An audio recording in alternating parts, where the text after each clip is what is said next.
I remember laying behind him on a sofa in the hospital room and just saying, there's no way. There's just no way I can coach again. Randy McCamey's journey back to coach at his hometown in Clinton, Tennessee almost didn't happen.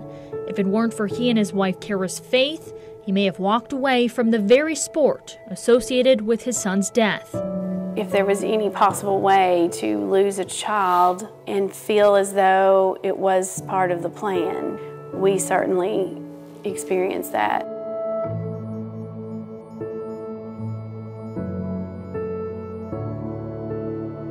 Will McCamey was born on January 2nd, 1995, the first of 4 kids. I always felt like he was always there for me, anything I needed.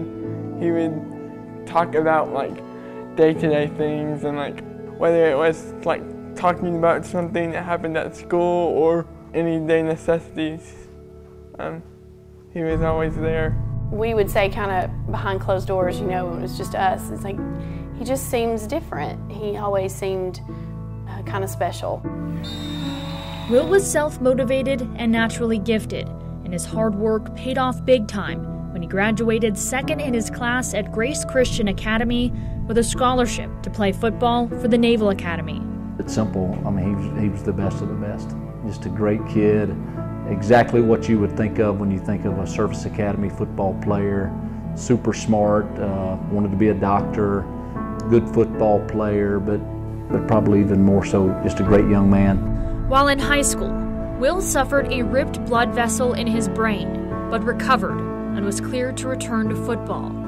During a Navy practice on March 22nd, 2014, without explanation, it happened again.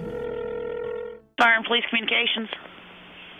Hi, we need an ambulance over at the football field beyond Rip Miller inside the gate. What's going on? What do we have going on? Head injury? Hustle up, he's losing consciousness. This time, he wouldn't survive. Within an hour and a half, the McCameys were in Annapolis by their son's side, leaning on the Academy community and their trust in a greater plan. It was the plan for Will McCamey to be here until he was 19 and to go to the Academy and to die on March 25th. We have to keep trusting that. And I think God's been faithful in rewarding that trust by giving us the strength to, go on. The McCameys now had the heartbreaking task of telling their children, but it was one son's childlike faith that would provide comfort and clarity. Kara started talking, and just when she told them, I could just see Olivia's face, Sam's face, and Reagan's face. And Sam, of course, is in a wheelchair, and he just gets this huge smile on his face immediately. And I said, his hands go up in the air. Yeah, I said, guys, your brother got to meet Jesus today. That's how I said it. And Sam just threw his hands up in the air, and he says, he's with the Lord. And it was just this moment of, you're right, Sam. Yeah, he's with the Lord. We should all have a big smile on our face, because isn't that our ultimate goal at the end of the day? And from that was generated the Live Like Will. He kept talking. He said, everybody should just live like Will.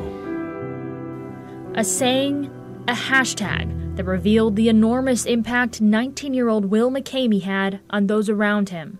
I don't know that I really realized until he went to the Naval Academy and when he passed away, how many people believed in him or just thought he was just a great person. And unfortunately for us, he was able to reach more people through death than through being here. I know that all of us were mourning the loss of Will McCamey. 2 busloads of classmates and teammates made the 8-hour trip to Knoxville to attend his funeral, as did Coach Ken. I understand your motto for this season is I will, in memory of him. Had a huge impact on me as well. Little simple thing is we've got a 10-month-old baby. His name is William, so I think that probably speaks volumes. When he told me he came to recruit this area and came to spring practice, I could tell something was on his mind or heart, and he just told me very quickly and got in his car and left. What he said was, though my wife's expecting, And if it's a boy, we're going to name him Will. And I just knew then it would be. Yep. Will's story continues to live on, and because of his son, Randy continues to coach. I could just hear Will saying, "Dad, this is what you do. You didn't coach for me. It's your platform." I knew then I would coach. I didn't know how hard it would be, and it was very hard. In December 2016, Randy left Grace Christian, where he didn't have a single losing season during a decade as the Rams head coach. It's now time for a new journey. He's setting out to rebuild the football program at his alma mater. Clinton High School has had just 3 winning seasons in nearly 2 decades. Who doesn't want to go back to their high school and be the head coach and try to rebuild a program that's been struggling and build something from, I won't say nothing because Clinton's been very successful. They've just fallen on some hard times. He had to leave to grow, and he's done that. And through all that he's been through, he wants to come back and to be a part of the Dragon program. It's exactly what we needed. We're a family, and we grow and we stay together, and when we part as we leave school, we remember those things, and that's community. That's home. That's Randy McCamey.